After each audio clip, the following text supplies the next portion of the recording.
Have you ever felt so pushed, so pressured at work, that you had no choice but to resign?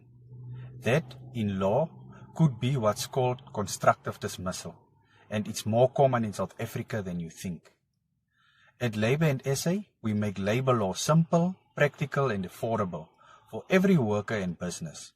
Today, I want to break down what constructive dismissal really is and how you can protect yourself if you are going through it.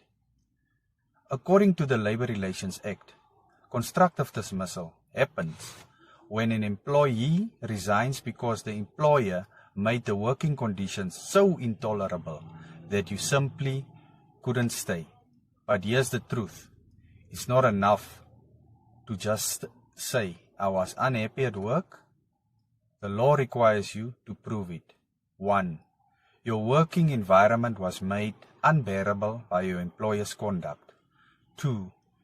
Employer's actions left you with no other option but to resign. 3. You tried to resolve the issues internally, but nothing changed. Examples of it? Constant harassment, victimization, being unfairly targeted, or being sidelined until your job feels impossible. And remember, the burden of proof is on you, the employee.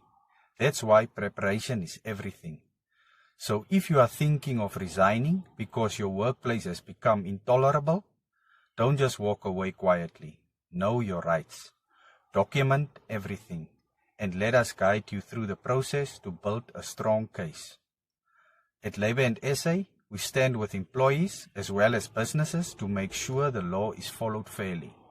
Contact us on 076 401 6834 because no one should ever be forced out of their jobs unlawfully. Labour and SA, labour law made simple, affordable and on your side.